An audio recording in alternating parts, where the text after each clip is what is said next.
жаңа енді жалпылама таныстырып өтті.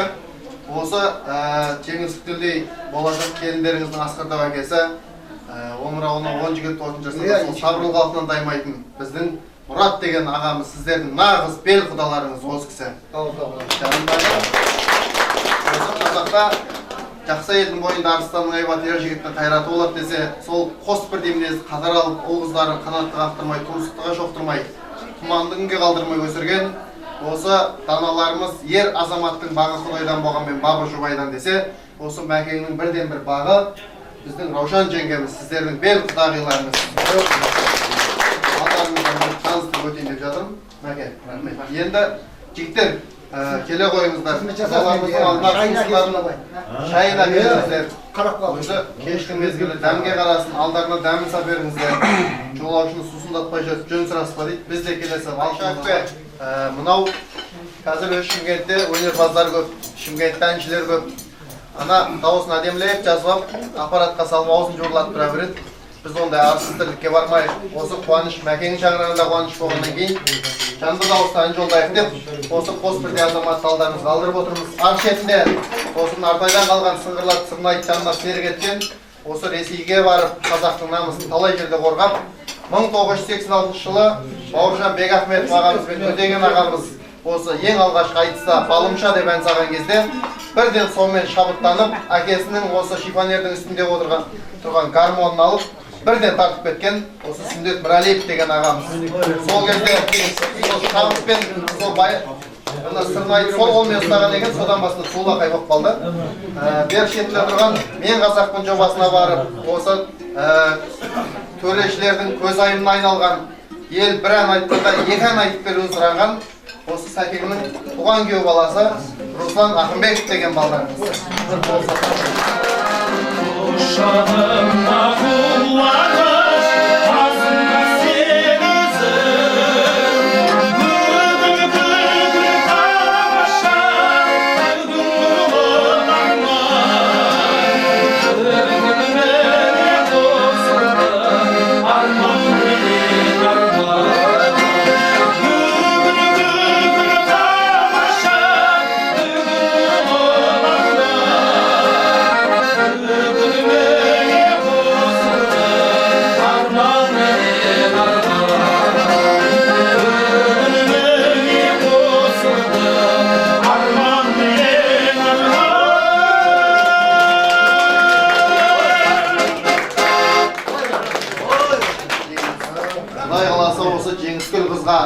Домалақ анамыздың жолын берсін.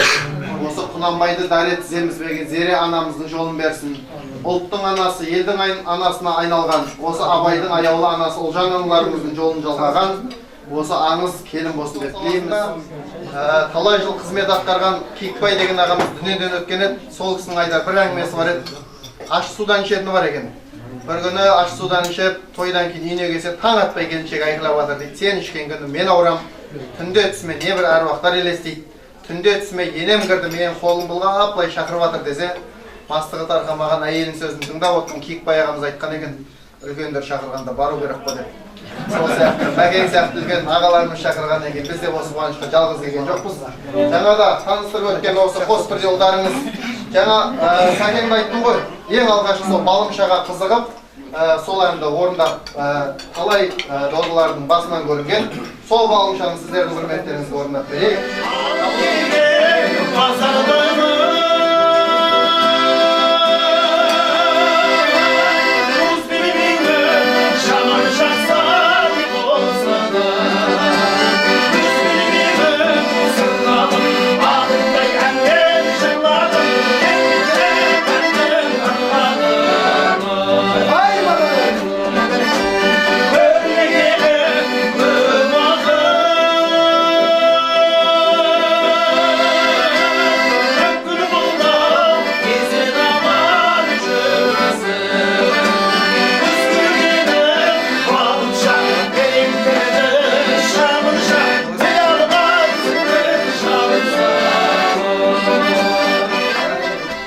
Айтқан еді,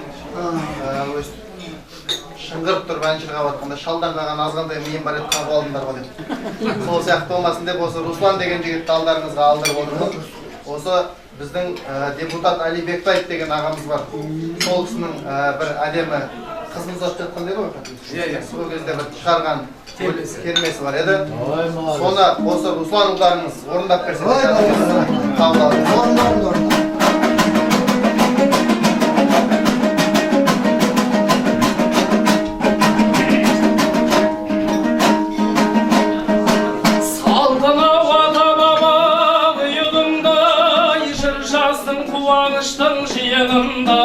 Мың жылдық Құдай қосты деп жатамыз, Құдаңыз жақсы болса сыйымыңдай. Алланың шүкіршілік көріп жүрміз, жеңісін жемісіндей қиынында. Берейі қыз алғанның үстем болып, шүкір бергендердің иығында. Қызды гүл қимас адам оңайлықпен, үйдегі дайын тұрған бұйымындай. Allah'ın şükürшілік бергеніне, бақытын перзентімнің көргенімме, салтымен ақ батасын беріп тұрмыз, аяулы жар болсын деп сенгенімне. Ризамыз баламыздың алдымызға, еліп ізет жасап келгеніне, көктегі қосақ қудың жолыменен сыңар боп бір-бірін ау ергеніне. Бұл да бір жаратқанның қалауы ғой, шығарған Құда қылып төргеме.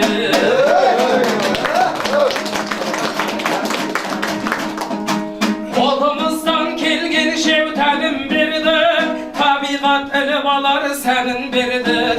Қалдырған мұмаяна ұрпағы деп, әженің әлдилеген әнін бердік. Ақ жүрек ақ пейілі періштедей, баланың бал тілінің дәмін көрдік. Өмірдің көкжиегі көңіл десек, көңілдің арайланған таңын көрдік. Қызы бар шаңырақтың қызығы бар, қызықтың қыздан келер бәрін көрдік.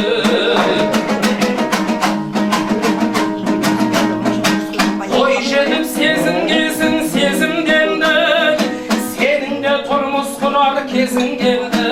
Әкетай өрісіңді кеңейтермін деген бір мойындадым сөзіңденді.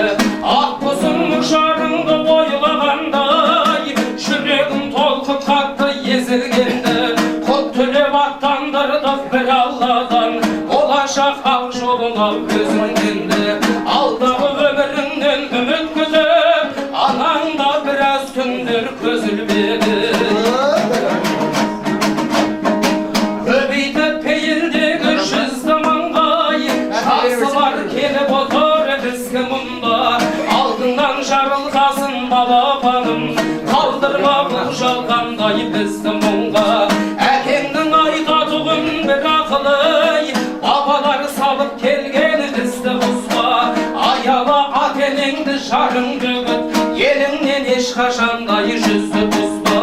Bir Allah сыйласқанды өзі сыйлар, жарыңмен арадағы сізді бұзба. Орыны үйде емес еркектердің, кергіштеп келген сайын түзді бұзба. Қосады Құдайға да құдалардай, сөз тасып арамыздай бізді бұзбай. Сәтімен ой жеткен дау еркі жеңер, ақыл ой парасат бені көргі жеңер. Ниетің қабыл болсын ботақаным, анаңның жолы болса сердің егер. Ізетті істеріңде таусылмасын, түйісіп тіршілікті етен түзелдер. Әр шаңырақ иманға толы болса, иншалла сонда ғана ел түзелдер. Әр шаңырақ иманға толы болса, иншалла сонда ғана ел түзелдер.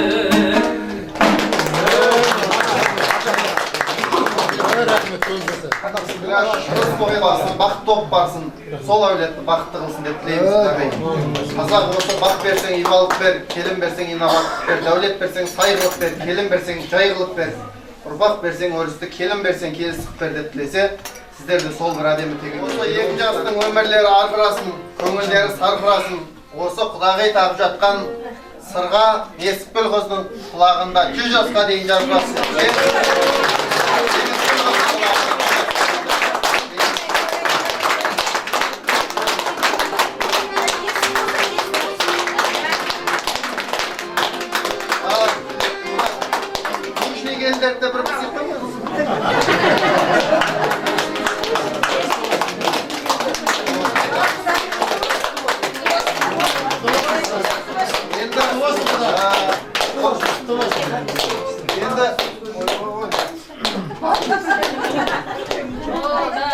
Енді бидей күйеу баланы да осы қосқырдың жеңгесіне неге әрдайым орында ағатау төріне тұлында ақ тілек қадамыз келмейді бақытты болыңдар жолында.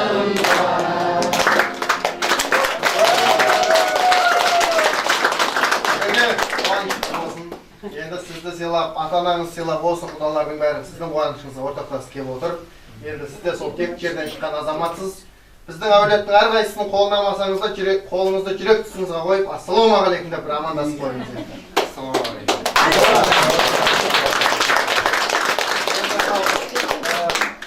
Милиция сияқты ұстауға деген де, бері қарай жақындарыңыздар. Жеңгелеріне рахмет. Расчет алдыңыздар ма? Жастарды қалдырыңыздар. Енді мынау бұл байлығын көрсеткен кесе, ұлыңды үйлендір, абыройын көрсеткен кесе қызың ұзат дейді, қыз ұзат жатыр, қуанышқа келген жатсыздар. Бұл енді өзі қыз ерте кетсе ерте кетті дейміз.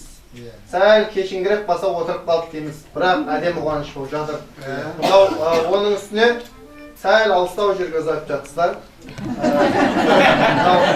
Екі жастың арасындағы қатты шыққан дауыстар да естілмейді. Біздің әнұранның сөзін жазған Жұмекен Нәжімединов ағамыз өзінің қызын екі үй ар тұратын кісіге ұзатқан екен, көршісіне. Сөйтіп бір айдан кейін ұзатып, жаңа бір айдан кейін сыртқа шықса, қызы сол үйінің жанындағы дүкенге бара жатса, әкесі айтқан екен, қызым, ұядан ұшқаныңа да бір ай болды. Үйде анаң сағынып күтіп отыр. Үйге келіп сәл кідіріп кетсе, анаң сағынышын бассын десе, қыз үйіне кірмей кеткен екен. Сонда түнімен ұйықтай алмай мына өлең жазған екен. Бұталардың кірпігіне ілініп, діріл қағып тұр тамшылар қамалмай. Жетіп тұрып қызым кетті бұрылып, біздің үйге өкпесі бар адамдай. Қызым дедім, бұл үйде де бір үйде, әке деді, уақытым жоқ кіруге. Мына дүкенге соғар шаруам бар әлі, әрі үйде ұзақ күтіп қалады. Тамаша бір кинодан көргендей боп әсерлі бір үзінді, үйге кірдім, шешесіне қызымды көргенімді жасырып. Қыз жат жұттық, түсінем ғой мұны мен, бірақ кірпігіл алмадым түнімен. Менің қызым еді кіп кішкентай балапан ұясынан ұшқан екен ғой шынымен. Кіп кішкентай балапаның күнім ау, біздікі екен ғой біздің үй, ал сенің өз үйің бар екен ғой деп жырлаған екен ғой. Қыз жат жұттықтай жатады, тегін тапса тегін бер деп жатады. Бірақ енді тегін ештеңе жоқ қой қазір. Осы жастарға бір ауыз батасын берсін деп біз алдымен осы әулеттің үлкені Орал ағам ба? Ореге осы жастардың жолдары даңғыл өздер алғыр болсын деп осы бата алмай басымыз көбеймейтін қазақпыз. Бата беріп балдардың бағын ашып. Енді мен де елдің алдында жүрген азаматпын ғой, бір бата берейін, сіздер аумейін деп отырыңыздар. Екі жастың ұрпағының біріншісі ұл болсын, екіншісі қыз болсын, үшіншісі тағы да ұл болсын, төртіншісі қыз болсын, бесіншісі тағы да ұл болсын, алтыншысы қыз болсын, жетіншісі егіз болсын, жалпы саны 8 болсын. Бізден тілек сол болсын, дастарханы мол болсын, денсаулықтары зор болсын, жалпы ұрпағының саны ең кем дегенде 10 болсын.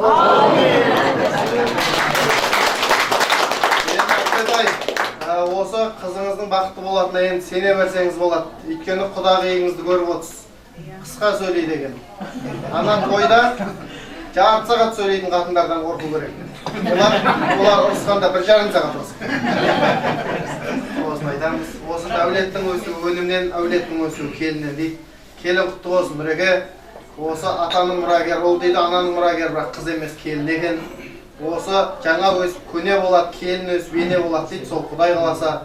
Осы алып отқан келіндеріңіз ене болған қуанышта сіздер осылай аман жүріңіздер деп тілейміз. Осы шаңыраққа жаңа Қасым Жомарт деді ғой, мен қателеспесем. Сол бауырымыз үйленгенде де осылай әбекеңдердің қатарында осы құда болып келулеріңізді Аллах нәсіп етсін. Әзіл жарас, дауыс 6 қырдан арас.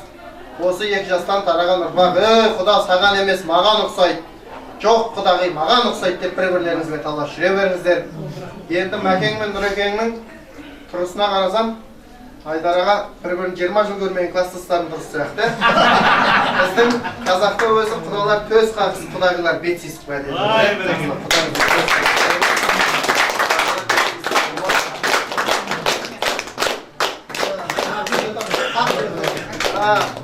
Құттақ қойыңыз енді, сіз де құттақ қойыңыз. Сіздің келіншегіңіздің бетіне